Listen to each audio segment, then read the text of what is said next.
Hello there, welcome to episode 33 of SWA Podcast. It's been a while, life gets in the way of fun things like podcasts, but here we are, ready to talk about, well, an incredibly busy last 3 or 4 weeks in the WWE universe. I mean that as in the ecosystem of WWE, not the fucking crowd, because they can't just call it the crowd anymore, but whatever. So yeah, we'll discuss NXT, we'll discuss WrestleMania 35, international superstar shakeup. Or is a reason been given yet as to why it was called the international superstar shakeup? Just out of curiosity. I'd heard you better to say brand recognition because we can't have what the fuck does American football do? Drafts. I guess. Oh, what he didn't want to use the word draft. Okay. Don't use tournaments and stuff. So yeah. Apparently, he's lifted the ban on the word belt. So let's see how that goes. That story comes up every few months. I think it has just been lightly thing, but it's so in the fucking lexicon of or the vocabulary of all WWE superstars. See, I'm doing it myself now. The wrestlers are told not to do it. They probably just don't risk it. You fucking mark. Brilliant. Yeah, we're not in the wrestling industry, Ted. We're in the sports entertainment industry. Ted. Local medical facility. Can't say hospital. Can't say police. Jesus. Right. Anyway, I'm Reese. Joining me as always is Harry. Say hello, Harry. Hello, Reese. You alright? I'm alright, mate. All good, thank you. Right then. So, as mentioned earlier, we've got a lot to discuss. So, I suppose we have to drift our minds back to WrestleMania weekend at the start of April. And what was the first thing? NXT, I guess. What are your lasting memories of NXT Takeover New York, Harry? Can I be really honest and say it was probably the best WWE show I've ever seen in my entire life? Really? See, legitimately best. People keep saying that, but I don't. For some reason, when I watched it, I just didn't get that feeling. Don't get me wrong; it was amazing, but I don't know. Okay, but I got up at 3:00 in the bastard morning to watch it just to avoid spoilers, and it finished around, including pre-show, about 7:00. Even though there's nothing on pre-show, it was great, man. There's no fucking disputing it. I dare say it's the best, the best WWE show ever, more than WrestleMania 17 in terms of consistency. That's high praise indeed. But what honestly comes close to it? That's the thing. The only thing that I was just going to say, the only thing that could possibly come close to it are other takeovers. I'm just trying to think if it probably is the best show, but just for some reason I can't. It just didn't feel like it. Is it because you feel bad about saying it because WrestleMania 17 is held in such high prestige because it's like not really. The ultimate WrestleMania? Not particularly. No? Okay. I have no hill to die on in terms of what was the best or what if it was better than what I thought. I'm just trying to think of what my favourite ever show is. Fuck knows. Anyway, it was fucking great. Let's just be honest. I mean, War Raiders, or as they're known now. Oh, They fuck. had two names. Not Viking Experience. Viking Raiders? Yeah. Even though Vikings are Raiders? Yeah, they're the Raider Raiders, basically. They're the Viking Vikings. That doesn't make sense. That makes no sense. Yeah. So the War Raiders match against Black and Ricochet was fucking amazing. Dream Matt Riddle was amazing. I thought that was fantastic. I thought the finish for that was really well done as well because it keeps them both. Keeps them really both strong. I was going to say Riddle strong in particular, but his first loss is against the fucking hot commodity, the young upcomer who's the champion. And great. It had that element of luck to it as well. Yeah, exactly. Made them. What did you think of Walter and Pete Dunne? I liked it quite a lot, although I knew that this was going to happen from fucking NXT UK Takeover, whatever the fuck it was called, back in January? Something like that. This was the right stage to do it. I thought the match was a bit slow, and I don't think the crowd really appreciated it as much as I think that the agents thought they were going to. And by that I mean it was much more. It was very different from every other match on the card, which is kind of what you want to do because you want to distinguish the show differently from traditional NXT bouts. Yeah, the only thing, I'll be honest, and this is going to sound strange, but Walter needed to be a lot more dominant. I thought, But what booking. I think you should have booked him as way more of a fucking monster. wouldn't that do him a disservice though? If you've had like Pete Dunne, who's been champion for fucking forever, and then you have him just completely annihilated No, on like the WrestleMania weekend I show. personally think that you add more to the rematch if you do that. Similar, not too dissimilar to when Brock destroyed Cena, but imagine a much more hotly contested rematch. I know the Cena Brock rematch was a bit better, but I just think they should have done that. If you look at the way OTT have used Walter over the last year, he's been so dominant. But then, like the Jordan Devlin storyline in OTT with Walter is fucking amazing. It's like wrestling booking 101. And it's kind of like the plucky face champion gets battered by Walter. Walter has a dominant championship run, notable matches like the Osprey match. All these matches are on YouTube, by the way. They're fucking so amazing. And then, it all builds to the plucky face underdog getting the victory back. So I kind of thought that they didn't leave. It was quite hotly contested. Walter kicked out of finishes. Dunn did. He fucking let him. He's using the fucking top rope splash already, early doors. I thought they might build to that. His pile driver's a fantastic finisher, but he ain't. That's They what I won't mean. do. He ain't. It's like a sit out. It's a sit out pile driver like the one Owen did on Austin. He's never gonna be able to use that. Yeah, no. Don't get me wrong. I thought it was really good. I just thought that it could have made Walter look a little bit better. I think.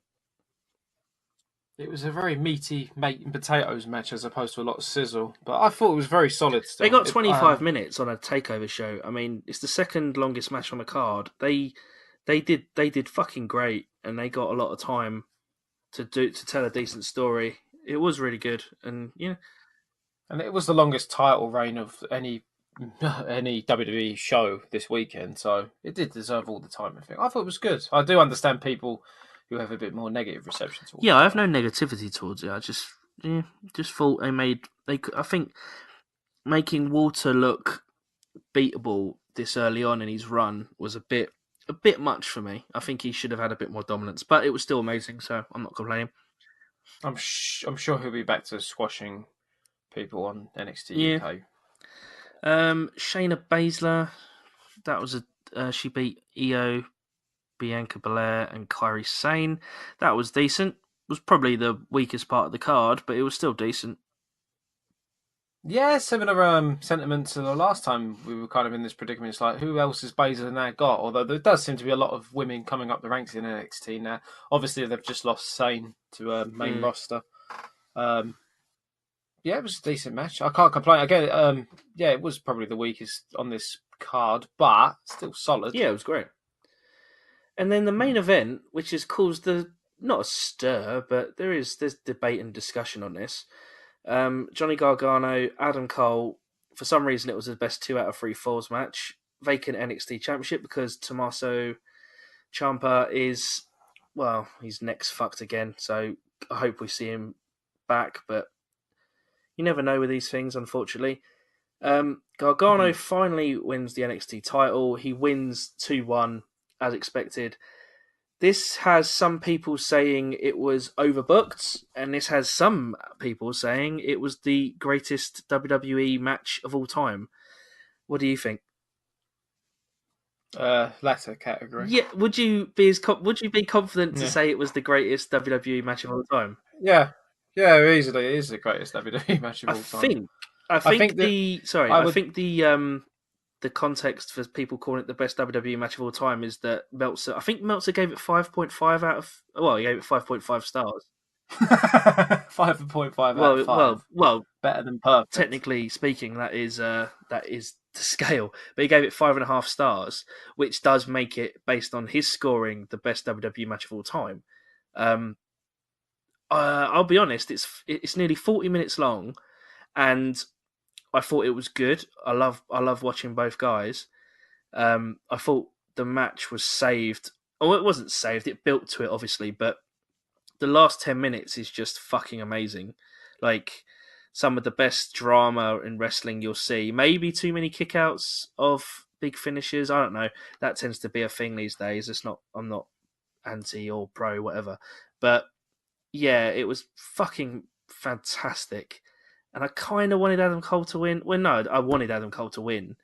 But I'm glad Gargano's kind of got a finish to that little story. Probably has put the kibosh on him going up to Raw or SmackDown, which seems to be the case. But yeah, I mean, it was fucking amazing. What do you reckon? Pretty much the same sentiment. There's no sugarcoating it, really. It absolutely blew my fucking socks off. I had high hopes of this as well. These are two of my favourites. These are the t-shirt boys. Where it's like I've actually bought wrestling t-shirts for the first time in 31 years for fucking wrestlers, and these are the two lads who've probably pushed towards that. But so I was happy either way, whoever won. I thought maybe Cole might do it, but then it's WrestleMania weekend. It's a feel-good moment, and ultimately Gargano's the one that's still within the realms of this. What should have been the conclusion to the DIY storyline. Yeah. I do kind of get the sentiment behind people complaining that there's too many kickouts regarding finishes, but in the context of things, again, it's the WrestleMania weekend show, and it's I think it's completely acceptable, and it suits Gargano's character of like never say die, Johnny Wrestling, and it just shows just how good Adam Cole is because he's literally just fucking took him to 40 minutes and he was just dishing out every single thing imaginable. Yeah, I love this match. I can't sugarcoat it. I do take Meltzer's ratings somewhat seriously. Yeah. I think they are good within the realms of it. I think 5.5 does it a disservice. That's how good it was as a match. It's Gargano. You would put it Okada Omega levels, or not as high as that, but I mean, what was the highest that ever got? 7 point. I mean, this is where it gets ridiculous. He gave the first one 6. Oh god, I think he's gone like 6, 625, and 7 or something. I think he went 7 for Dominion, and I think he went. It's not as good as the Dominion match. Yeah. Well, it's not as good as Dominion. If Gargano, that's the greatest wrestling match of all time. If Gargano and Cole was at the Tokyo Dome, then it would have been 6 stars, brother. All right, Bruce, but yeah, I fucking loved it, man. I can't. It's very hard to put any negative parts of it. I absolutely fucking adored it. I loved the ending bit as well, where there's like he's embracing Candice, and then fucking Ciampa comes out, and it's like fuck the storyline. This is a real moment. I love that bit when Johnny just looks at the crowd and goes, "He's behind me, isn't he?" That was quite cool. Yeah, it's like he's been out for about an hour because of entrances. He's done a 40-minute match. He's just celebrated for 10 minutes, and he's still able to crack jokes about it. Yeah, to confirm, he did give it 5.5. Yeah, yeah, but I would have to check again. You'd have to watch the Okada things again, Okada Omega matches again. But this really stuck with me. I absolutely fucking loved it. There's no There's no sugarcoating it. It was absolutely. If you've not, for whatever ridiculous reason, not actually seen this match, then there's no excuse. You really should see it. I agree. Yeah, it was a great show. It was a fucking great way to kick off the amount of wrestling that was on the show. It basically, like last year and the year before, it fucked Mania because it's like, well, there's no way it's ever going to. Well, this year it was the Friday, so there was. Yeah, it did have a buffer. They didn't do that. They didn't put the buffer because of that. They put the buffer because of the Ring of Honor New Japan show. Because at one point they were clashing, so WWE moved NXT to Friday. Oh, I don't. The cynic in me says they moved it because they didn't want they didn't want people to have to choose, but also, I kind of do think they moved it so that people could see everything. But it's.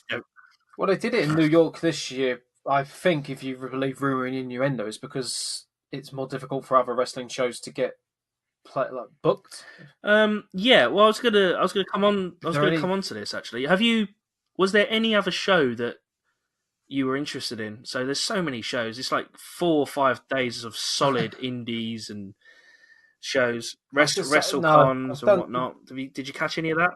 I didn't. No, I only saw like major breaking storylines, which was basically some bits of the New Japan show, the end of the Ring of Honor. We'll quickly run through. We'll quickly run through that in a sec. Which is good thing we've actually done this weeks later, because we probably would have hilariously dated it if we did it on the Monday. No, and I have no clue what happened on Impact. So no, to be honest, I don't know what happened on Impact. Every year I watch the Rev Pro show because obviously I follow Rev Pro. So that was good. That was very good this year. I watched a bit of the WrestleCon shows. I mean, there was an Ospreay and Bandido match, which was fucking great. I watched the Blood Sports. GCW do their Blood Sport shows, which is kind of like shoot. They do it shoot style. So they kind of take the ropes off the ring and they just use the ring with the posts, and then they kind of do it in a. It kind of looks like watching amateur wrestling, but with MMA in it as well. So you see the odd. But is the ring up? Yeah, it's a ring. It's a ring. Apron? It's a proper wrestling ring. They just take the ropes off to give it like a kind of more of a shoot feel. It's a bit weird. What happens if they fall off? They don't. It's still choreo. It's still like worked. It's a worked. So it's like a work shoot. It's really good. Last year it was Matt Riddle against Suzuki was the main event. This year it was Suzuki against Josh Barnett. Their match was really good. Their match was the most pro wrestling match of the whole card. Everything else really did have a really shoot feel to it. It was quite interesting.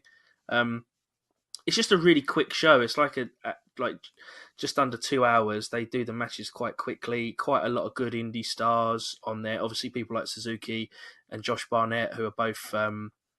Suzuki's very mainstream pro wrestler. Is it Rand based, or is it? No, it's like a match. Pinfall? No, it's like submission. So a lot of the matches end on KO.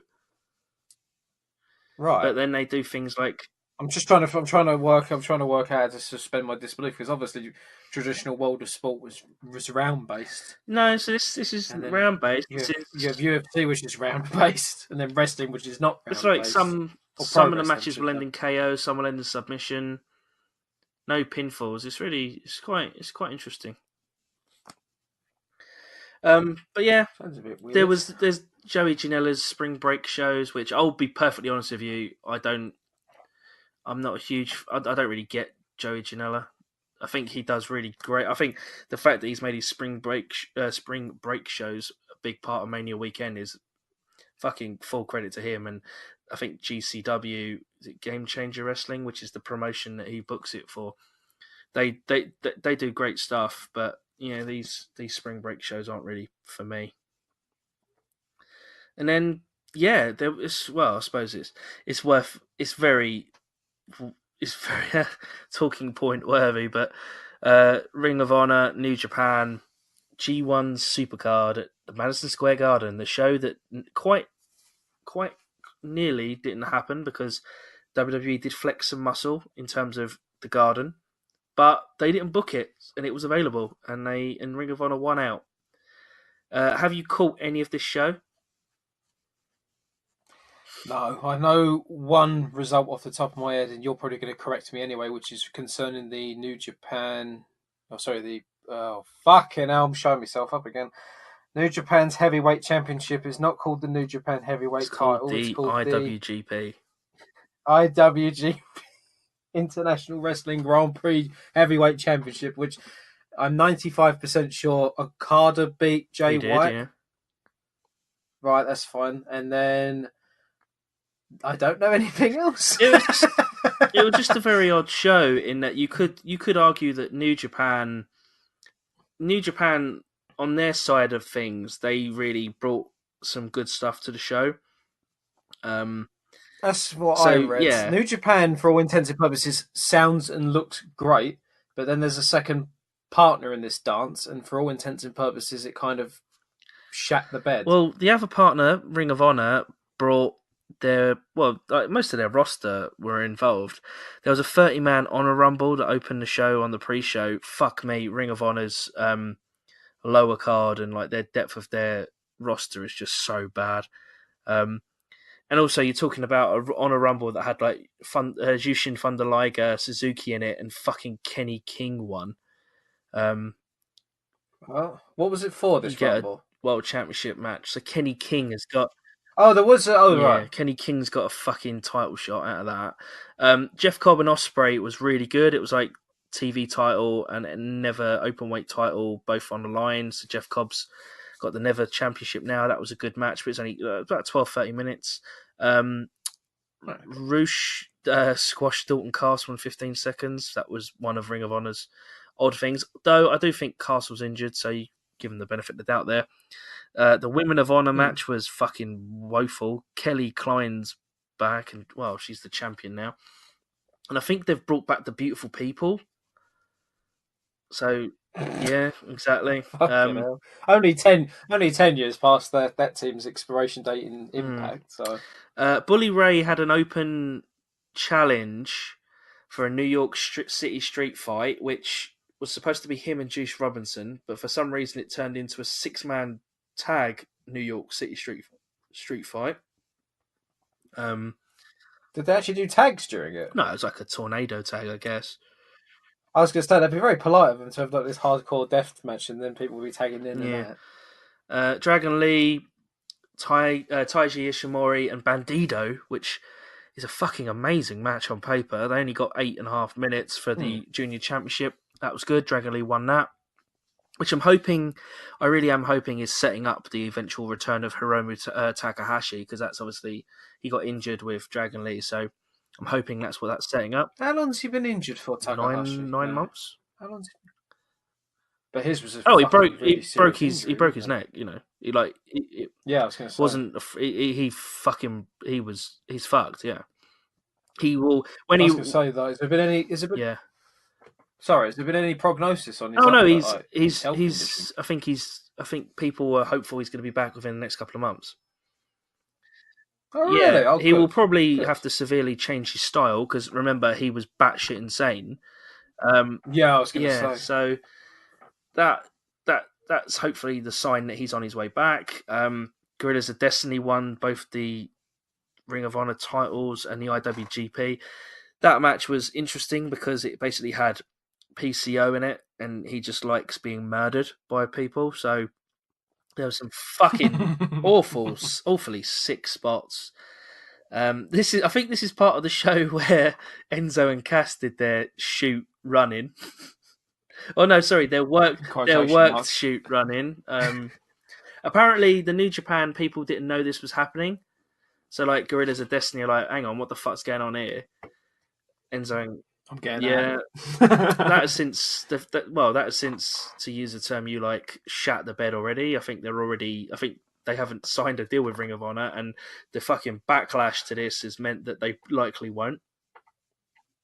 Well, we're recording this on Wednesday, so the news is reporting that they have been dropped. But literally just before we start recording this, Tama did a Facebook interview saying that they were cancer, and that's the reason why they've been kicked out of the locker room and at the company. Well, there's the rumours, which leads me to think that they're not gone anywhere. This is going to be a match of some sort, because wrestlers can't distinguish between fucking shoot and face promos, and they use the internet to use both, and then wonder why people as Hulk Hogan famously said, working themselves into a shoot when it's the Mark Brothers do Jack or some shit. Jabroni Marks. Bottom line, no one fucking knows, but no one really I don't think no one in their heart and hearts really wants to see Enzo and fucking Cass, apart from their immediate families, to get a paycheck. Enzo was a dreadful fucking wrestler, and Cass was just... If Daniel Bryan can't fucking make something out of it, then what fucking chance does anyone else have? Oh god, yeah. Good point. Unless, of course, he's got good in the last year. Highly doubt that. Well, anyway, Zack Sabre Jr. defeated Tanahashi again by submission. That was for the Rev Pro heavyweight title. So that's so far this year been defended at the Tokyo Dome and MSG. So they're doing all right, aren't they? Is Zack going to be like a bigger thing in Japan? Because he seems to be beating all the big names. I think he does really well over there. He does really well over there. He has a fairly decent position up there. I think he's basically being groomed to be the new Suzuki. So he might lead. Maybe he leads Suzuki Gun when Suzuki finally decides to retire, which I hope is never, but we'll see. But he just Can't kill. he Can't has die. he just has that reputation of he can beat anyone because of the way his style is put over in Japan. So I was going to say, like, what he's beaten fucking. We saw him beat Okada. That was a big fucking he's deal. won. Yeah, he actually pinned. won a New Japan He Cup. fucking pinned him. Won a New Japan Cup. He's beaten like Tanahashi like 3 or 4 times now by submission. It's fucking absurd how well he gets put over. He loses the odd big WWE match, but yeah. I was going to say, WWE brain in me is like, if you're pushing him into this degree and he's actually beat so many former world champions, then surely he's in the contention for the IWGP He's had one title shot at Sakura Genesis after he won the New Japan Cup. And that was good. Okada beat him. I'm just thinking because it's just that's expected. Well, then he got his win back. So there's tailor-made stories for what do you call it? Because Okada's now champion. Yeah. Ibushi and Naito nearly killed each other again, as they usually do for the IC title. How long is this fucking card? 12 matches. Well, yeah. Matt Taven defeated Jay Lethal and Marty Scurll in a 3-way ladder match for the world title. I don't know. I've got no. I was literally about to ask. That sounds amazing. Who's exactly. He's just won their biggest title on their biggest ever show. Fuck knows who he is. And as you mentioned, Okada defeated Jay White to get his title back. That was the show. Most people thought the New Japan element was great and the Ring of Honor element was complete shit and that they absolutely fucked their big chance. They're probably right. And there you go. And then obviously this all led to the showcase of the Immortals, the biggest. Bret Hart took on that random crowd member who decided I forgot about that. Yeah, Hall of Fame, Bret Hart. Bret Hart got one of the writers fired. Well, he didn't, but because of that, he got fired, and he also got a poor innocent dickhead smashed the shit. He got the fucking shit spattered out of him. Have you seen the pictures? Oh, we fucking. Oh yeah, of course he does. What the fuck was he thinking? What the fuck was he thinking? He's just a dickhead Trump fan, wrestling fan who hated the fact that women were main eventing. So he took out on Bret I assume he had Hart. taken something or he was drunk. Some bit of a leap in logic. That was despicable. I will say that, and shame on WWE's security as well for not keeping an eye on these fucking people. Yeah, it's weird, isn't it? But he seemed all right, and the show did go on. That was pretty much the only thing I watched. Harry Smith and who was the other one who kicked the shit out of him? Smith was one of them. Ronda's husband, Travis Brown, smashed the absolute living shit out of him. Probably because he's not contracted, so he thought I could get away with this. I'll just beat the shit out of him. Davey Boy Jr. got in a couple of smacks, and then I think it was Dawson from the Revival. That's it, yeah. It's like, he got a few. You can see him like looking good. He fucking it's kind of a sucker punch, but he fucking lays on him. He probably thought, I'm losing tomorrow. Fuck this. I'm just gonna knock him out. Maybe get suspended. Full on uppercuts him. It's fucking ridiculous. I watched I did watch the repeat on the network, and it was still available. And you got poor Spud. Sorry, not Spud. Fucking Drake Maverick saying like, ignore him. Do not pay attention to that man. He is an idiot. But you can't help it because you should just see everyone like he's getting the shit kicked out of him, and then poor Brett. He's like, even though they're obviously they've edited it out now, it's like he still makes alludes to it, but it's like he's a poor Bret Hart who's like a fucking cancer survivor and a stroke victim and all the other shit. Motherfucker, of all the people gets tackled in this fucking Hall of Fame, which is the first time they've done it in like this setting. And it's like, would this have happened if they're on big stage? Probably not. But oh, god damn it. Fuck's sake. Yeah.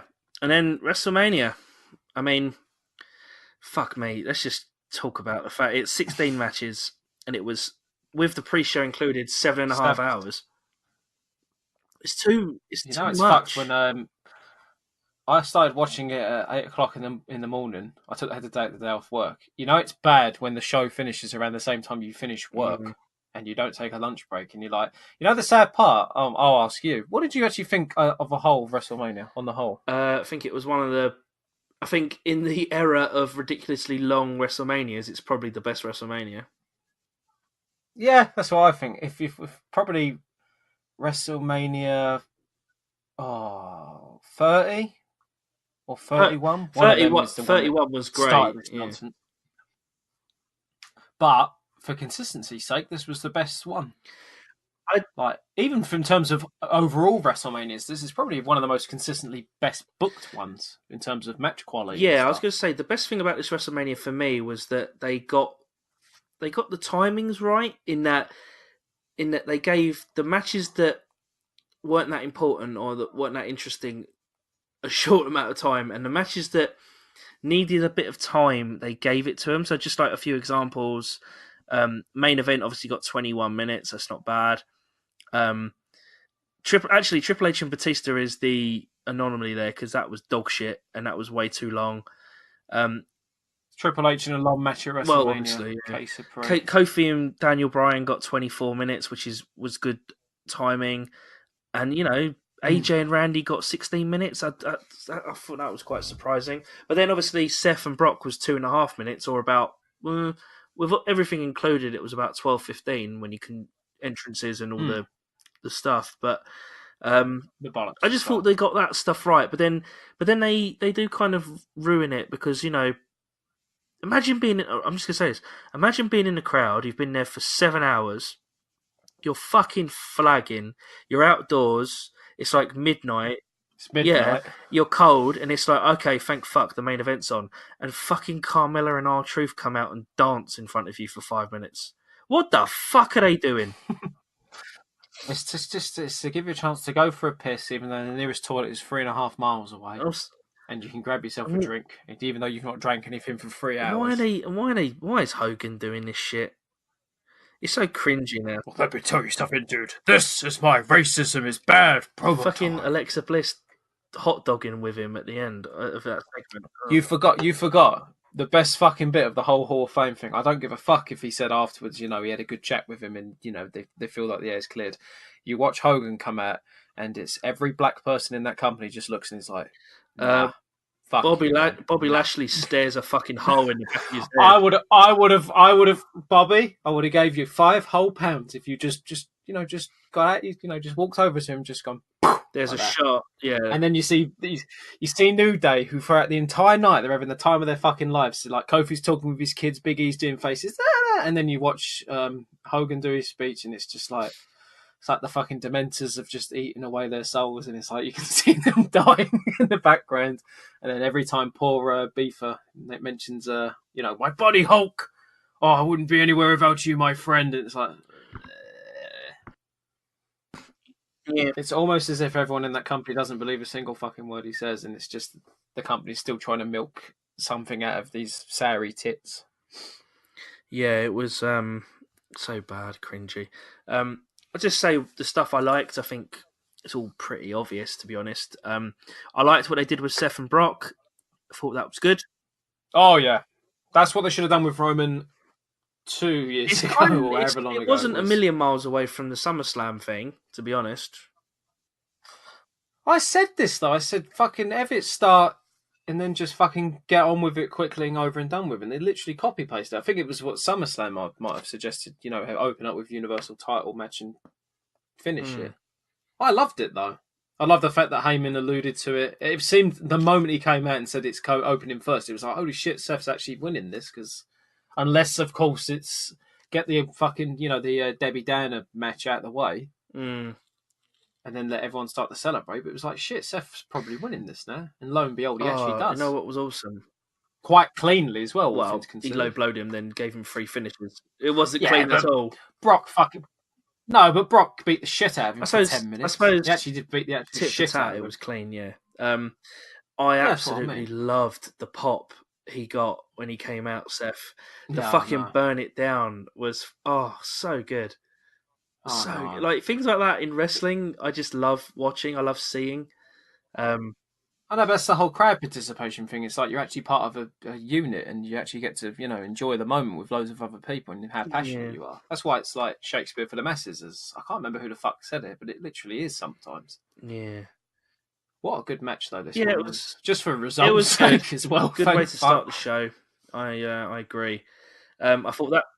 I take it Brock will be back for Saudi Arabia. Apparently it's for his apparently it's Seth and Brock for Saudi. Yeah. Jesus Christ. Yeah, I really liked the Shane McMahon and Miz match. I thought that was good. That was great. Yeah. Typical Shane kills himself. He actually got the absolute piss beat out of him for about 15 minutes out of this 30 the worst bump out of the whole thing was when he takes that bump and he hits the roof of the caddy and then falls on the floor. If he didn't hit the roof, he was going to fucking he's going to break his neck. I know, but it's Shane, isn't it? He's got to make a WrestleMania moment. Well, yeah. I really enjoyed Brian and Kofi, obviously. I thought that was really good. This should have really been main event, especially with what actually happened in the main event. We'll get to that. Yeah. But a great match. Daniel's still injured as of this recording, so can I a little bit alarmed. I want to criticise one thing about it, actually. It has nothing to do with the match. No, it has nothing to do with the match itself. It was go on when he gets the free and he's it's not even like half a second and Big E and Woods are on him.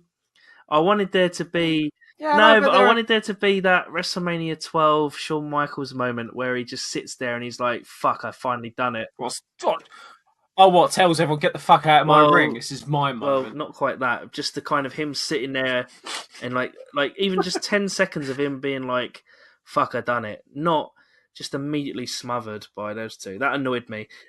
See, no, in my opinion, they've been a unit, a team for fucking years. It would have been weird if he was in the ring ages and then they suddenly burst in afterwards. They were literally at ringside. What else were they supposed to do? All I needed was 10 seconds. No, 10 seconds is an eternity on camera. No. You'd have people complaining, what the fuck are they doing around there? Why are they not could have just been like on the floor rolling around in jubilation. That would have been ridiculous for 10 seconds.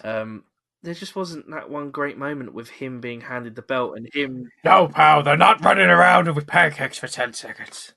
No. But it was great, the match. I hope it leads to a fucking New Day breakup angle, to be honest, although Big E's injuries kind of... Well, we technically did on SmackDown yesterday, with the Big O finally leaving the New Day. After being a member for 7 days. It's very dramatic, Reese. It's very dramatic. Yeah, it was wonderful. Daniel Bryan's amazing. Fuck's sake, where is he? I'm actually scared. It's like, if this is his actual fight, imagine if this is actually his final match, and you're like, see, like, he actually goes out in like a fucking great moment, especially for Kofi, but a really good match as well, and it's like, for fuck's sake, he should be here, like, chastising the universe. Fuck's sake, I'm doing it still. The crowd saying, like, you're all fickle. I'd like to think that if it was really serious, we'd know by now. Again, as I've said privately to you, it's like, I don't know if it's a case of they're letting Kofi have his moment. He doesn't have to be sidetracked by Daniel. Yeah, maybe. Because obviously he's so fucking all-encompassing. But on the other hand, it's like, there's no information. He obviously, I mean, Meltzer thinks he's injured. People are reporting he's injured. They're not actually saying what the injury is, but considering his previous history concerning concussions and stuff, it is a scary thing to think about. Yeah, true. Well, I'm hoping he's fine, or I'm hoping it's just a case of he just needs to rest up a bit. Yeah, fingers crossed. Hopefully, SmackDown to be fucked without him. Yeah. It was great. I liked. Oh, see, this is when the show went into went a bit downhill for me. Actually, Joe vs Ray was a complete waste of time. Obviously, fucking Ray's injured, so whatever. It's just I suppose he got a big entrance, but it was 1 minute. and it was just a waste of time. Reigns and McIntyre was fucking shite. I didn't think much of it. I didn't think it was outright bad. I just thought it should have been a lot better. I expected a Hoss battle, but it was just a bit pants, wasn't it? I was a bit disappointed in that. Cena, I enjoyed the Cena and Dr. Thugonomics thing. Oh, I knew the words to the fucking theme as well. It's been like 15 years and I still remembered it. How sad am I? It's like, oh shit. I liked his thing as well. It was it wasn't him. It's like his characters. I mean, if you're gonna go that far, his character difference between Doctor Thugonomics and then fucking what ended up becoming just Cena himself as like, you know, all encompassing superhero. They're like leagues apart. Yeah. I want this Cena to stay, but it just isn't, is it? He's just a nice little throwback. Triple H and Batista was way too long. It was okay. I love the build up to this match, but I knew it was going to be the longest match on the card because it's a Triple H WrestleMania match. It just fucking has to be. I liked some of Dave's faces. Well, the spot when he pulls out his nose ring was brilliant. I did like that. Yeah. Somehow this match was better than I expected it to be, considering Batista's not wrestled for fucking 10 minutes too long. But it was still disappointing. Yeah, it was still disappointing, though. This match should have had 10 minutes. Yeah, 10 minutes trimmed off and it would have just been acceptable. But for some fucking unusual reason, Triple H must have the longest match in the universe. Yeah. I don't know why, though. That was a bit rubbish. Corbin and Angle was... whatever. It's just a waste of... I liked it. I knew people were going to be pissed off, though, the moment Corbin How could you like this? It was dead obvious he was winning. I just thought it was quite a decent match. Corbin's fucking over as a heel. He's not over at all. He's fucking cricket. Yeah. Oh my god. There is substantial data which backs up the fact that every time he's in a position on Raw, the fucking ratings tank. It's because everyone's recovering because of he's done his He's intro. A complete. They're getting a new change. They're getting a new change of pants. Shit. That's why. Leave him alone. He's a solid wrestler. He's a good character. He is not. That's the problem. He is not a good character. I liked his old character. What? Where he was just solemn and just. Well, he was just a wanker. Yeah, I liked it. Well, that's what he is now. What do you fucking? No, but he's a fucking. He's a wanker in a slack. Arrogant, dressed like a motherfucking waiter. I don't like him at all. I'm getting ahead of the curve because this is going to be like the fucking Roman thing all over again, where people are like, "Oh, I've always liked Roman." It's like you fuck off. No, you always hated him. It took cancer for you to change your mind on him. No, Corbin is a solid wrestler and a good. He's character. A shit character, and he leaves a lot to be desired of his wrestling ability. Let's leave it at that. We agree to disagree. How dare you? Lashley and Balor was just whatever, just boring. Finn Balor is fucked basically in WWE. He's on SmackDown now. Yeah, that might. This fucking Superstar Shake-Up. Sorry, the Superstar Shake-Up's really fucked me over because they kept doing it the week after. Because basically Fox got fucked off with what they were giving. Yeah, and so did Charlotte. Charlotte, isn't it? Because Andrade. True, we'll get to this. Andrade's back. Yeah. Oh no, we'll talk about that at another point. Point is, it was dead obvious Balor was winning this because his demon persona is still undefeated on the main roster. Stupid.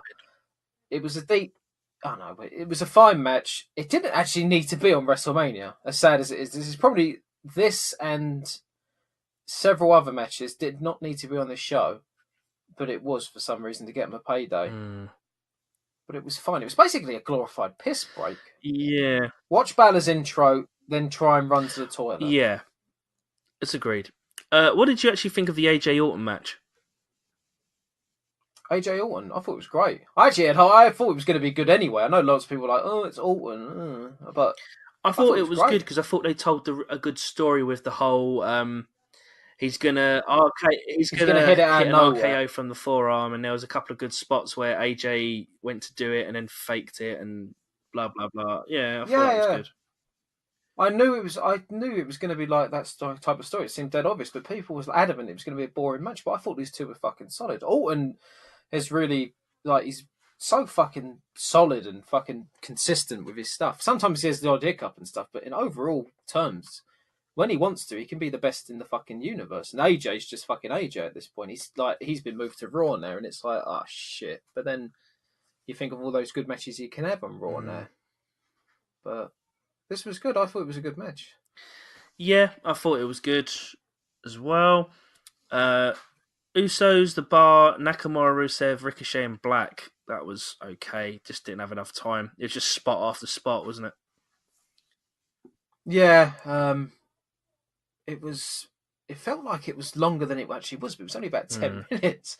I was shocked the Usos won. I actually thought Aleister Black and Ricochet was definitely going to win because they lost at NXT, and I thought, well, this is where they get the one of the WWE tag team titles, and get paraded I around. agree. But nah, Usos That's what I retained. kind of thought as well. Yeah. And I suppose just before we talk about the main event, the other match, well, this has led to some fuckery, but let's get to it. Boss and Hugs, a connection, Iconics, Nia and Tamina, Beth Phoenix and Natalia, the women's tag titles.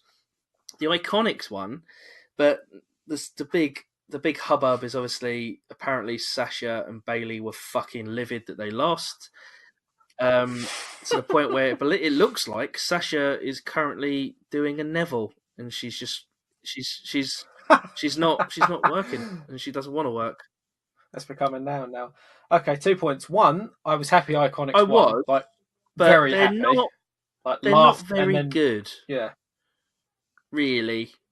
Their main roster work isn't very good, I don't think. It hasn't been very good. As characters, they're solid as fuck, and they're the best team out of all four of these. Wrestlers, I do agree character with work, that. and let's just be, normal, nerdy wrestling fans. They're both very attractive ladies as well. Can we say that in 20? It's still real to me, damn it! I feel so sorry for you, Meltzer, because you did apologise. You did the right thing. You were a bigger man than all of us, but we always have to quote you because it's. Have you seen that he's kind of he's that? Oh no, he's backpedaled now. He's like, "Fuck this shit." He said that. He said that she was told all of the right info and all the right context, but she still uses it to get attention. I was like, Dave, you fucking arsehole. Why can't you just let things go? Be a bigger man. He's such a dick. No. Unbelievable. Oh well. Glass houses. Yeah, so Sasha's. It'll happen to you Sasha's one day, apparently... Reese. You'll get cancelled on the internet. Sorry, so yeah, Sasha is very angry and has taken her ball, even though she doesn't have a ball, and is refusing to come to work, as Vince would say. And they are trying to negotiate a way for her to come back to complete a contract, even though that's another thing that we forgot to mention about John Oliver, which was, see, so much fucking happens that everything's all out of date. Because she's an independent worker, so does she, can she just leave, etc. From my perspective, it sounds like her and Bailey basically pestered Vince for 5 months. Like, women should have tag team titles, and it's like the Simpsons bit of, "Do we have tag team titles yet? Well, no. Do we have tag team titles yet? No." That meme is on yeah. Yeah, exactly. Yeah. My opinion, Vince gave in, but then Sneaky Bastard was like, "You're gonna drop them soon, though." It's like monkey's paw. You get your wish, but it's like the worst fucking thing ever. I don't know what the fuck they expected. Seriously, they did. It's kind of vindictive because he had them go to NXT, said we're going to defend these tag team titles to all open challengers. They're going to be a multi fucking roster show belt thing. Literally drop them in their second title defense. It's great. It's so fucking cunty. It's absolutely it's stellar. Yeah, apparently they were fucking distraught afterwards. Marks. I'm joking. It must be fucking terrible if you've feel like you've invested into your character so much and you're told you're losing a wrestling match. Yeah. I don't know, man. Sasha, for all intents and purposes, comes across as like one of the most unlikable people in the fucking world. I don't feel like she will be truly missed by many people. There's the whole Alexa Bliss fucking saga as well. I don't know. I don't particularly care. That's how sad it is. Yeah. The women's roster especially is fucking jam packed at the moment, and she's like, her and Bailey have been like the four horsewomen lot. They're obviously left in the lurch compared to the almighty Charlotte and Becky Lynch's ascension. But I don't know. Bailey's still there, obviously. She's formed another tag team with someone. I can't even fucking remember who it is. Shit. Now. Emma Moon, isn't it? The Glow and Hug Collective. Fuck's sake. These tag team names are like carcinogenic. They're so fucking bad. And they still don't use Simone Slaughter for Nia Jackson. Oh, Nia's fucking injured bad, isn't she? I know. Fucking 9 months out for she's done double knee both of surgery. her. Is it both of her cruciates or both of her ACL? I think it's both. Something really bad, really bad. ACL, anterior cruciate ligament. Yeah, it's like one of the worst ones you can do. She's fucked for 9. She's going to be back in time for Rumble. Fingers crossed. You'd think so. But this match was okay again, but all the way fucking back. I'm very glad Iconics won. They're the most solid team. They thoroughly deserved it. They seemed absolutely ecstatic winning as well, which made it even funnier. Yeah. And regarding Sasha Banks, this episode will probably be antiquated by the time we release it because she'll probably be back, and it was all nonsense. But I don't really give a fuck, to be honest, as sad as it is. Yeah, it's true. And yeah, to round off the Mania card, Rousey, Flair, Lynch, triple threat, first women's main event of WrestleMania. What do you reckon? Winner take all. Winner take all, yeah. Okay. I was very much looking forward to this match, and if you've listened to our previous podcast, I was like, with Charlotte, I have no problems with Charlotte being interjected into this match because it means there's less of a workload on Ronda, and you get 4 matches, 4 pairings in this match, or however many it is with 3 fucking people, because I'm shit at maths. I thought this match was disappointing, and that was before the botch finish, which basically fucked it entirely. Definitely. I was actually disappointed. It went on for too fucking long. I don't know what I almost said it was like it was sloppy because the show went on for so long, but obviously that doesn't affect the 3 ladies in the match. But some of it was just noticeably meh. And then you've got that fucking finish where it's it's like, WrestleMania 17, everyone's like, oh, it's the greatest WrestleMania ever. And you've got that final match, and it's like, it's totally fucked topsy-turvy because Austin turns heel. Crowd doesn't know he's turned heel because they're so invested in Austin because it's in fucking Texas. And it kind of ruins the show retrospectively because all the bollocks that happens afterwards where wrestling basically slowly dies and never hits its peak again, mainly from this show.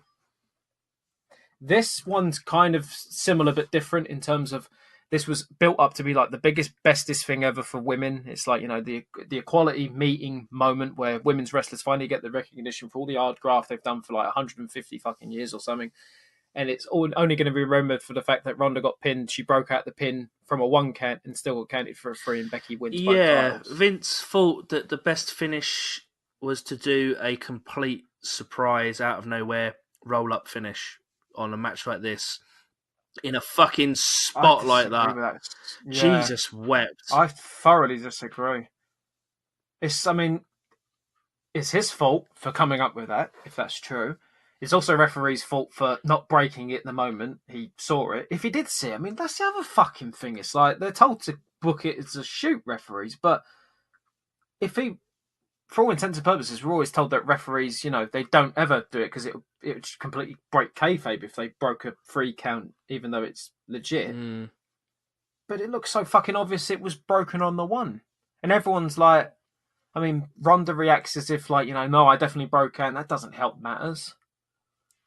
Oh, just this fucking match, Reese. I had such high hopes for it. Just, it was like... Yeah, I'm kind of hoping that maybe they use the unfortunate botch as a way of doing Ronda vs Becky singles down the line somewhere. That would be nice. I think that's... in hindsight, I still think that should have been the way they went. But I, like you, I don't begrudge Charlotte getting in there. Whatever. It's cool. No. Yeah, I just thought there'd be a couple of bigger spots. I thought there would be just I don't know, something. If you think about the way building up these big stars to their big WrestleMania moment, you know, Sean hits the sweet chin music on Brett and wins in overtime. He gets his WrestleMania moment that was building for years. Bryan beats Triple H earlier in the night and then taps out Batista at WrestleMania 30. Ben, whatever. Benoit taps out. Did he tap out Triple H? He did, didn't he? In a triple threat match to get his title win with his big build to WrestleMania. Just stuff like that. And then, it's Becky has this build from like Survivor Series last year from when she got the concussion and the broken nose or whatever, or the broken orbital. That build all the way up until winning the Rumble, all the way to WrestleMania, and it's Becky's got a roll up.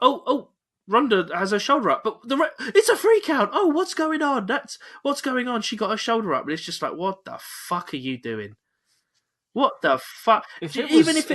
Just tap out Charlotte in an armbar. Fuck it. Keep Ronda strong if that's what you wanted to do. Just have Charlotte tap out. She's tapped out to her before. But the thing is, Ronda's, as far as we can tell, she's gone, isn't she? Yeah, but I think she's not. I think she'll just come and do marquee matches, I think, in the future. That's in my opinion. After she said children, because she's left to have children. Well, apparently, but who knows? But that could be years. Well, there's no guarantee that the women in this match might not even be here. If the money's right, it's 18 months, isn't it? Maybe not even that. Yeah, I suppose. Again, it's a lot of swings and roundabouts. They haven't even mentioned really Ronda, have they, since WrestleMania? Not as much as you might think, considering that she was undefeated up until WrestleMania and was the Raw Women's Champion. Yeah, that's what's kind of thrown me off with going back to the Daniel point. That's kind of what makes me think about that, but I don't know. But this match, did you find this match disappointing overall, or did you just think the ending really fucked? I thought that it was going to build to something that would be. Now, I don't think they would have been able to pull it off, obviously. But I thought if you take the Gargano Cole match and it's 40 minutes, and for 25 minutes of that, you've probably just think it was a bit slow and it was just waiting to get going, and it got going. I just thought that it would end with like a solid 5-minute sprint where just everyone gets their shit in. There's some really good spots, some really near falls and stuff, and it would just have a really good climatic ending, not a fuck finish with a fucking roll up or a crucifix pin. That's what I mean. I just laughed because it was like, it looked so hysterical, and it was like, holy shit, they've built this up for months.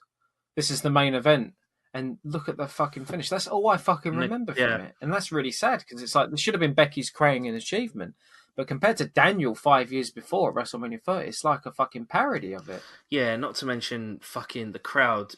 Just they were nowhere near it. They were nowhere for it. It was half past mid. It was 12:30, wasn't it? Fuck that. I mean, they've had to sit through 7.5 hours and 15 matches of wrestling prior. What the fuck did they expect?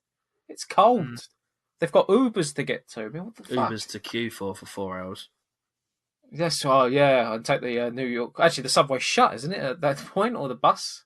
I don't know. I've never been Jersey. Yeah, probably keep it that way. Yeah. Overall, a very watchable WrestleMania with some very good high spots and some highlights. And I think the disappointing bits they didn't bring the show down. Really. The Triple H Batista thing was avoidable. And then ultimately, no one believed in their right mind that Triple H is going to stop wrestling. So it kind of killed the momentum of it. The main event is just hysterical, which is really unfortunate. I don't want to laugh at it, but you just can't help but laugh at it. But overall, the rest of the show, minus a few hiccups and stuff, is actually very consistent again, going all the way back to our first analysis of it. It's in terms of the longer WrestleMania, whatever we want to call this era of WrestleManias, this is the best. Mega WrestleMania era, brother. We need a piss during the show, but can't judge when to take it. WrestleManias. Maybe, just maybe, next year at 36, they'll be like, you know what? We'll do 12 matches, including pre-show, and the show will only have to go 5 hours. Yeah. Nah. 8.5 hours. Or they just do it over a weekend like a fucking normal company if they need to do 2 fucking shows. It's just too long. I just can't see how they think that they can keep doing this. Really. I don't. In Well, stadiums, no less, as well. That's the bit that gets me. I know, but this is in Vince's insane mind. This is more financially viable for fans because it's like, oh, you pay 10 quid a month or $10 a month, but at March or April you get a fucking 8-hour WrestleMania, a 3-hour takeover, and a 4-hour fucking Hall of Fame. Look at that value for money, and it's like, oh, for fuck's sake, it's just WrestleMania is just too long at this point. But this has been the story of WrestleMania since even before 30, when the show started to actually creep up to ludicrous times.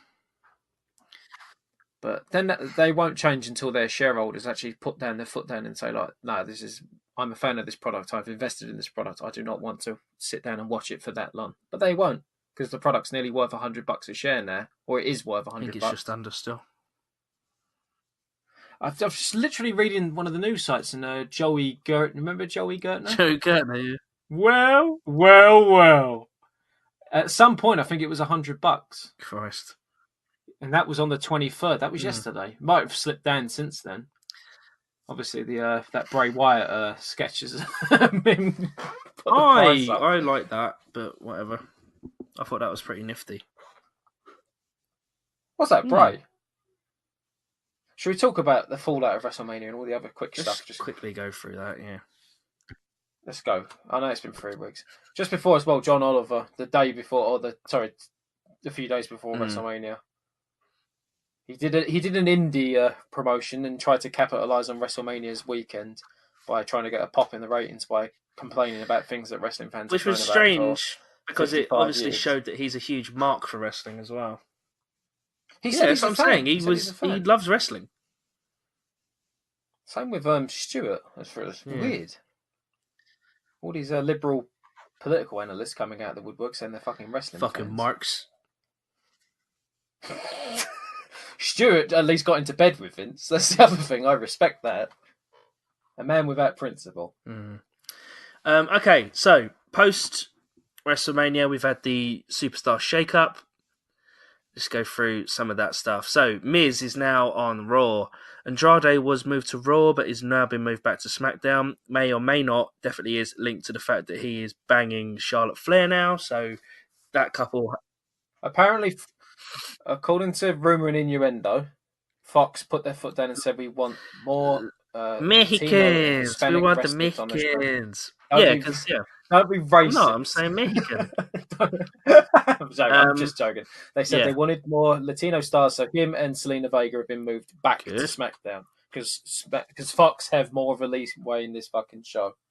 Good though. Yeah, Ricochet as the Blacker on Raw. The Viking Experience, now renamed Viking Raiders. Sorry, who were War Machine and then were War Raiders.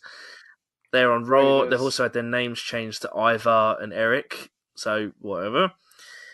Rey Mysterio, Raw. Usos, Raw. Naomi, Raw. Don't care. She's shit.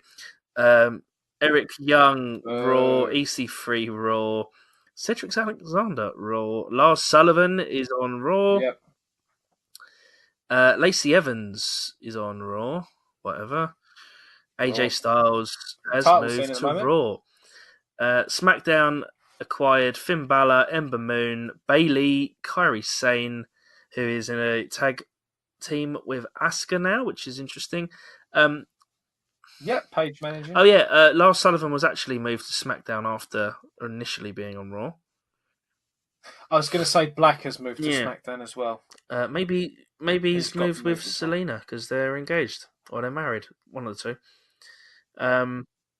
They're married. Buddy Murphy, Elias, Roman Reigns, Liv Morgan, Chad Gable, Apollo Crews, Mickey James, and Heavy Machinery. And there you go. Did she say Elias? He's on there. Just so many, I actually forgot. Yeah, Sorry. so there's your shake-up. Should be interesting. Becky's obviously on both brands. And for Money in the Bank, she's actually going to defend both her titles in 2 single matches. She defends the Raw title against Lacey Evans and the SmackDown title against Charlotte Flair in the same night. Interesting. Yeah, you'd hedge your bet to say that she must be losing one of them by shenanigans. Well, they could, if Charlotte screws her, have it. I think we've had enough. I don't know. Of that feud. After that women's tag team title thing, Vince might be going for the trifecta. Put in the double. Oh, why did we try for it? He won't lose both. Can you fucking imagine? Maybe. Can you fucking imagine? The problem is, I could imagine, yeah. Vince would be like, as well. Vince would be like, but the chase. Think of the chase. Seth and AJ is starting. They're getting going early, which is interesting. I thought they might have built to that a bit more. They did that, funny enough, with AJ and Roman. They did when the following the thingy bob WrestleMania. Yeah. I personally think that was the thing that made Vince love AJ because he put him over so good. Yeah, that definitely did, and then he found out. No denying that he put him over. Well, first in my life comes God, and he was like, "Oh, I love you." Hello. Oh, there you are. Still there. Hello. Oh, there you are. Fuck! It went black. It went Sorry, black. No worries. We're still going. Yeah, Elias and Roman have started a SmackDown thing. That'll be at Money in the Bank as well. Yeah. What else is there to talk about? Roman's getting booed. Yeah. By a small contingent of crazy people. Yeah. Also, CM Punk is back. Well, he's not. He did one weird indie thing with a mask on, but he's wrestling again. Apparently, he's done it several times and was actually filmed doing it, but because of his fallout with Colt Cabana, a lot of it had to get scrapped. Oh yeah, that's Colt Cabana thing. So that's quite sad, actually. Yeah, that got mentioned as well in his Twitter. Ron Funches asked him if he'd do asked him to do his podcast, and he said, "I'll agree to do your podcast if you agree to sign a piece of paper swearing that you won't be like, was it a backstabbing piece of snake shit?" Oh, I'd have to. It was fucking. It was harsh, is what it was. It's really sad. Well, whenever I've read the stuff about it, I kind of think I kind of fall on Colt's side, to be perfectly honest. I don't know the whole fucking story ultimately. Man. Has it gone to Colt that shit, or is it? From my understanding, Colt wasn't too keen on getting involved in the lawsuit. Punk told him that he would basically fund it, or something along these lines. This is all alleged, and we don't know. This is just from what you read. Anyway, it didn't quite transpire the way Colt thought it would, and he's been left majorly out of pocket. And I think he has proof in something like text messages from Punk saying, "Look, I'll sort this. Don't worry, you won't be left out of pocket," or something like that. And that's what he's using as the basis. But yeah, so that friendship of the lot that's been going on for however many years is now dead and will never probably come back. Yeah, I know they say never in wrestling, but this is Punk who has stuck to his guns. He hasn't gone back to WWE, but Christ, AEW. He could definitely go to AEW, couldn't he? Could you imagine? He really should. He's a non-commodity in mixed martial arts. He was a freak attraction to begin with. Now he doesn't even have that. He doesn't have any mystique about it. There was a report this week saying that when Tony Khan first started AEW, apparently the first thing he said was, "I'd love my dream acquisition would be CM Punk." CM Punk, and like, okay, but what if we got you Jericho? That as well, you know. Whatever, man. Just imagine if he came back. I don't think he will, but imagine if he did. What WWE? No, I don't want it to be WWE. That's boring. But if he came back to AEW, if Punk really had any sort of remote interest in wrestling, even just minute, he would take that money from AEW and just get an easy fat payday out of it. Yeah, agreed.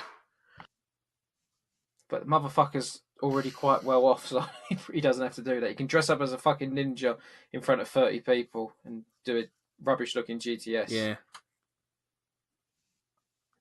He probably did that. Tell a lie. He probably did that on purpose so people would be more thrown off. Like, that can't be Punk. Look how fucking sloppy it is. Look at the fucking state of it. It's like Fisher Price is my first GTS. What the fuck? Oh my god! When he picks him up, it looks like his ankles are about to buckle. Oh no. That's what I mean. It's like, what the fuck? Kevin Owens has turned heel. Case of Pre. Yeah, I'm thinking the Daniel Bryan injury has brought that forward a considerable amount of weeks. Yeah. I did say New Day would break up. I didn't realise that they're actually going to add a new member and then ditch him within a week. But Owens in the title scene and probably not going to get completely butchered. Thumbs up from me. Long overdue world title scene. Again, sorry, because obviously he had that Universal title run back into. Well, it was him and Bryan as well, and Ali. He had to share that, didn't he? Was it Fast? Yeah. Oh yeah. That's right. Yeah. Fuck me, I forgot about that entirely. Sorry about that. Firefly Funhouse. I liked it. AKA Bruce Pritchard finally gets to do that Attitude Era Doink reboot that he wanted to do and threatened to do during the 83 weeks. 83 weeks. I loved it. One thing you can say about fucking Bray is that he doesn't put everything into his gimmick and his character. So I'm hoping it's good. You mean he does put everything into his character? One thing you can't say is that he doesn't. Yeah. Oh, sorry. I misheard you. Sorry. I loved it. I thought it was really good. I'm interested to see how it goes. It's fully totally fucked if once Vince gets his hand on it. It could go a couple ways. I was thinking, a friend of mine said the other day that imagine if this was all just the imagination of Bray in an asylum as he's being right. No, and he's being this is Bray post having help, and he's now got rid of You mean you think he's been that's what I'm rehabilitated? saying, but then he maybe has like a really slow breakdown back into being the old Bray. But then I thought there is hints that there's something wrong with it. There is hints. Then I thought of ways that they could fuck this up, and I thought, you know what? For some reason, when I watch it, I think of Eugene a little bit, and I think, fuck, they're gonna. No, it's not like that. Eugene. No, I'm not saying like they're gonna make him. They're gonna take the piss out of retards. Fucking, that was a disgusting.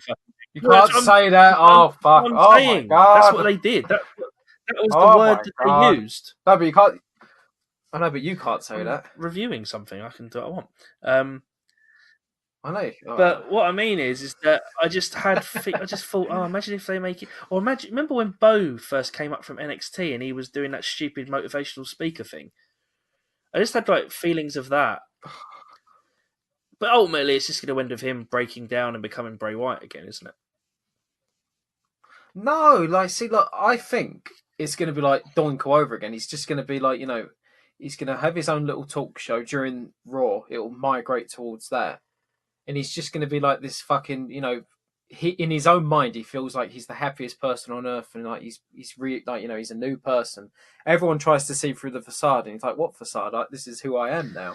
They better not fuck it. Look, have you not seen Melvin the Conqueror of the fuck it's called? They better not fucking change his theme music when he's back to normal. Tell you what, right? I don't mind them changing his. I don't mind if they change the theme music. But they can't have that fucking fun ass thing when he comes there. It's literally, it makes my fucking skin crawl. Remind me of Pat Sharp a little bit.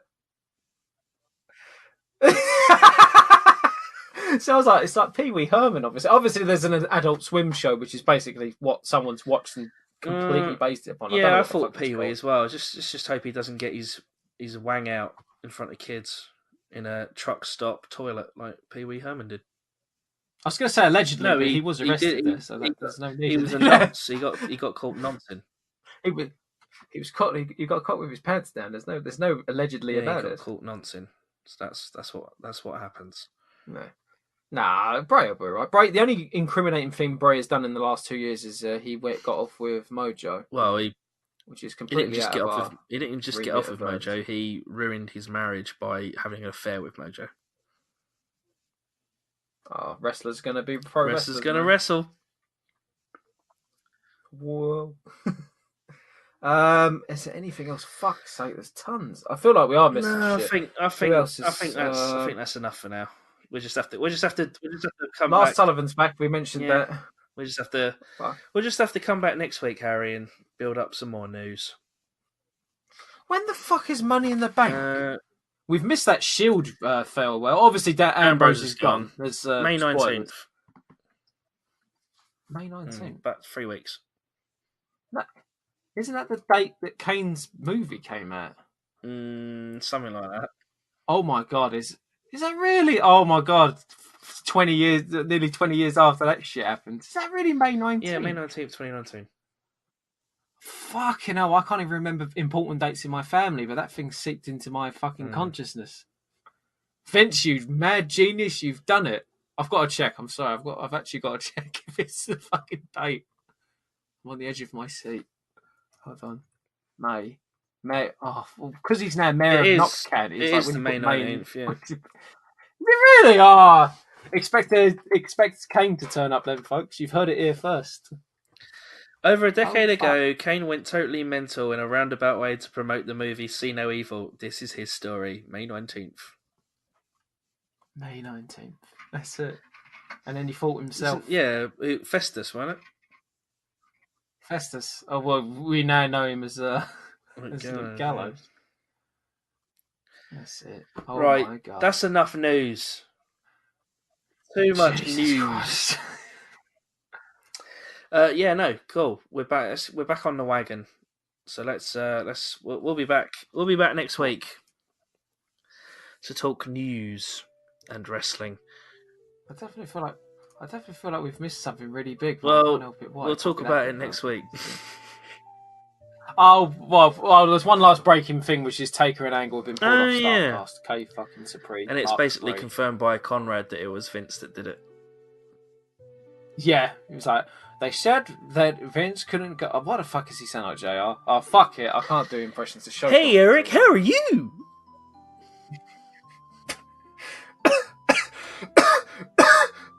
Fine.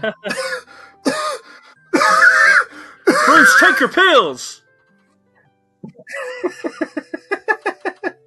Leave me alone. I'm only 29 Oh, God, years don't old. even. Right, yeah, so that wraps up this episode 33, SWA Podcast. Thank you for listening, as always. Catch us at Twitter, SWA_podcast, www.soundcloud.com/smartsforAttitude. We're on YouTube, obviously. Just search out Smarts for Attitude. All our episodes are on there. And, yeah, we're on Podbean and all of those other podcast things that you can do. smartsforattitude@gmail.com if you feel inclined to email us. But yeah, thank you so much for listening, and we'll see you very soon. Toodaloo. See you guys.